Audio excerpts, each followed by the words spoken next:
So, hello, Dr. Hernandez. How are you today? I heard you some great news. Yes, it's about time we had some good news, Miss Jennifer. Okay. Listen, we have been worried, you and I and a bunch of other people, about whether they were going to furlough the people in the citizenship office. Right. And we just got news today, about 3 hours ago, that they've decided to not furlough the people. Everything will just continue as it is. And you can see the headline over there. Hallelujah. We are extremely happy. So that means that appointments can continue as they are. And we really have to thank CBS News and Camilo Montoya Galvez, yeah. For bringing us this good news. Woo! Basically, they were going to furlough 13,000 employees, and then that coupled with the threats to USPS about crippling the post office just before the election, and here basically bringing new citizens to a halt. Yeah, that would have been really, really bad. So do you have any further comments about this? Oh, I'm just extreme. I haven't said a whole lot to my students, and I'm glad I won't say anything at this point, because we're just ecstatic. Things will go on. That means people will receive their appointments. They won't have to stall. You know, they thought they were going to go on furlough as of the 30th or 31st of August. So by the way, the current head of USCIS, the acting head of USCIS, the acting head of DHS is now going to be named as the permanent head of DHS. He has to be approved. No, he has to be approved. Oh, no. But they had not, for more than a year, the administration had not submitted anybody's name. If you remember, the president had said, oh, I really liked acting. Well, I think people are getting tired of acting. I'm talking about the people outside in Congress, because you need to have somebody who is going to be responsible. Deliver. So, okay. So it's going to be proposed, and we'll see, because he's kind of a controversial anyway. Let's move on to some other information that we were discussing. We were going back and forth. Was the new biometrics fee included in the new USCIS fees? So remember, October 2nd, all the fees are going to go up. The Form N400 is $640 plus $85, which is $725. That's right now. Yeah, Before October 2nd, yes. But now on October 2nd, it's going to go up to $1,170. That includes the biometrics fee. But if you file online, you get a 10% discount. So $10. $10 discount. Sorry, $10 discount. Yeah, I was going to say, I don't think they'll give you that, but I think it's going to be a little bit harder to prove if you need a fee reduction or a fee waiver. Yeah, because they don't want, I think up until now, they've accepted means tested. I mean, if you are receiving like welfare or something like that, they've taken that. But now, all of my students have always done it according to their income tax. Okay. So, you know, they set out the guidelines, and if you are within the guidelines, then you have a right to, so they're not, you know, we were worried, I'm sorry, Jennifer, but initially we were worried that they were going to take away all the waivers. Right. And what they've done is just made it more difficult, but it's still there. So hallelujah. Yeah.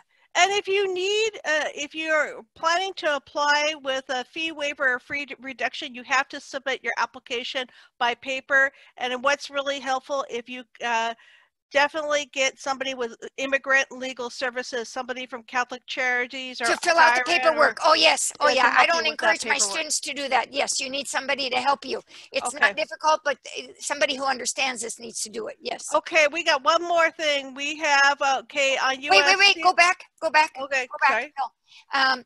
And we were questioning about whether there's going to be an additional biometric fee. And what you're saying here is no, the 1,170 includes the biometric fee. Is that correct? That's correct. That's what I was saying earlier. Yeah, it's $1,170 includes the biometric fee. Yeah. Okay. It's total including the biometrics fee. I'm glad you checked that out, because there was some confusion about that. So, yeah, thank you. Okay. Thank you. Okay, now let's go back. Let's USCIS.gov, of course, is your best place for news, and they have information about the final ruling on DACA. But I don't think. No, wait. It's not a final ruling. Wait. Yeah. Remember that Trump took his case up to the Supreme Court? Right. The Supreme Court said, nobody, you have to start from scratch. And what Trump is doing is, well, I don't want to start from scratch. He's not complying with the Supreme Court. He's dragging his feet, and he's hoping that he can get away with it, and he will until the courts, it takes a while for everything to work their way through the courts. But what he's doing is exactly opposite of what the Supreme Court laid down in July. So right now they're going to reject all initial DACA requests from aliens who had never previously received. Right, and that's not what the Supreme Court said to do. So that's number. Yeah, and that's really problematic. Doesn't that say until? My recollection is it says until a time. Oh, it seemed to me that there was a statement that said until a time when things change, something like that. I'm not exactly sure what you're talking about, but the thing is the point is that this is again putting pressure on the people who are getting ready to file their new DACA applications. So okay, of course so they're not going to be able. They can't file new ones. And the second thing is that normally when you file, if you are already in the system, thank you, in the DACA system, you would request your employment permission, right? Yeah. And it would be approved for 2 years at a time. And, right. and now they've decided to make year. up this idea. It's going to be 1 year, which is totally different from what's been in the works or what's happened for the last, 6 years or however many years we've had DACA. Yeah. So meanwhile, we just got finished with the Democratic convention. The Republican convention is on is happening now, right? And I just really encourage people to mobilize, support USCIS, support USPS, support your candidates up and down the ticket. It's just not about the president. It's about your local Congress people. We need to flip the Senate, and we basically need to push forward comprehensive immigration reform for everybody. Oh, and I think that people last week had a very good idea. They said you need to make a plan for voting. Don't just be like that. You have to make your plan. Vote early. They underscored vote early. You're not going to lose your vote. It won't get lost in the mail. If you vote early, if you wait, then all bets are off. But so make a plan. You can either vote by mail, you can take it in, or you can put it in one of the drop boxes.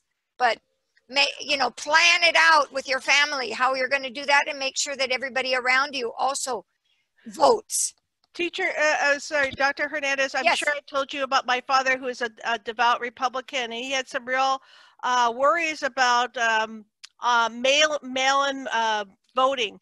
And so what I did was I said, well, if you don't feel comfortable doing this, why can't we just drop it off at the Registrar of Voters? He says, you can do that. I go, yes. So our plan was go to the Registrar of Voters, drop it off. He didn't trust me. Even his own daughter, the Democrat, didn't trust me. And then we went to Five Guys, and he had his hamburger. So he was very happy. That was our plan to vote. That was good. Yeah. Comments? It worked out. Yeah, we voted early and we were safe. Any final comments from you? No, we hope to have another day where we have good news. Okay. Excellent. I'll talk to you later. Nice to see you. Stay safe. All right. Okay. Bye-bye, everybody. Bye-bye. Okay, that was really. Turn it off. It's still recording. Can you turn it off? Yeah. It's so we hope to have some good days like this. I'm glad that you did that, because how long have we gone without any good news? I mean, hopefully we'll get some good DACA news pretty soon, but all they did was codify what they had already said. That they had already said in July that's what they were going to do. I think the good DACA news is going to come with Joe Biden. I really do. Okay, let me get this up and I'll talk to you later. Bye-bye. All right, bye. Have a good class. Bye-bye.